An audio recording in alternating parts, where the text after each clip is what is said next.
के समय के लिए प्रभु को बहुत धन्यवाद करते हैं।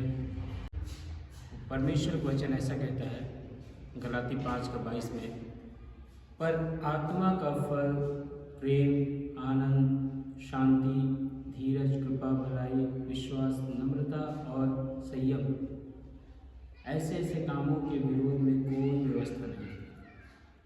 यहाँ पर हम लोग सभी जानते हैं एक फल के बारे में प्रभु का वचन जिक्र करता है, और वो क्या है कि फल आत्मा का है।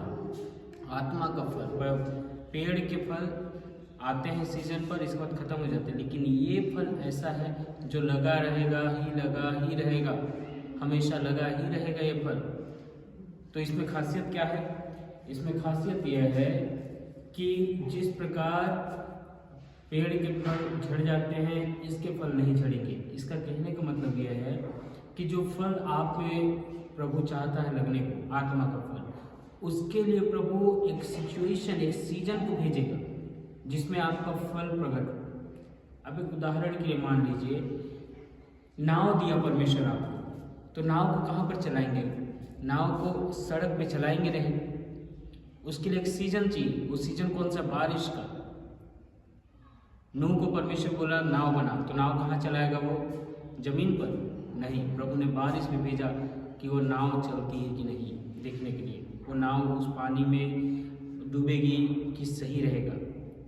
ठीक इसी प्रकार आपके जीवन में फल है ना, तो उस फल को प्रकट करने के लिए आपके जीवन से प्रभु आपके जीवन में उन परिस्थितियों को भी निर्मित होने देगा जिसमें आपका फल पता चले। Praise the Lord. आपका फल पता चले। यदि प्रेम है तो प्रेम के प्रकट होने के लिए प्रभु आपको गुस्सा वाला परिस्थिति में लेकर जाएगा, झुंझलाहट वाली परिस्थितियों में लेकर जाएगा, जहाँ पर लोग आपके विरोध में रहेंगे, लेकिन आपको प्रेम प्रकट करना है।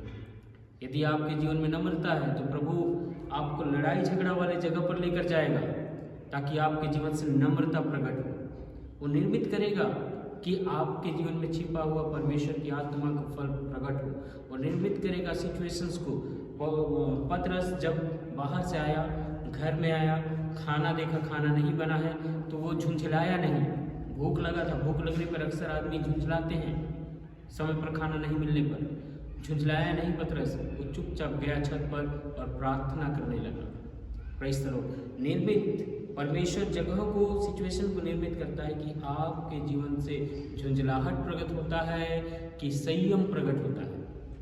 Praise the Lord. मेरे प्रियो, परमेश्वर आपके मेरे जीवन में जो फल दिया है, याद रखिएगा, उसके पूरा होने के लिए, उसको प्रकट करने के लिए प्रभु सिचुएशंस को भी निर्मित करेगा, परिस्थितियों को भी निर्मित करेगा जिसमें आपका और मेरा फल, हालेलुया, उस जगह पर प्रकट होता दिखाई दे। यदि आप में है वो फल, तो आइए हम लोग उन परिस्थितियों में अपने जीवन को, उन फलों को जो प्रभु की आत्मा ने हमारे जीवन में दिया है, उनको प्रकट होने के लिए प्रेज़ द लॉर्ड प्रभु से अनुग्रह मांगे और सिचुएशंस में जाकर के, परिस्थितियों में जाकर के प्रभु को फल को प्रकट करें।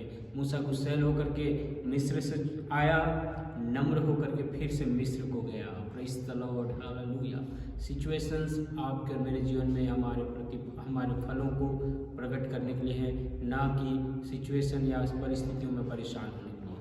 प्रभु की आत्मा आप सबके जीवन से फलों को प्रकट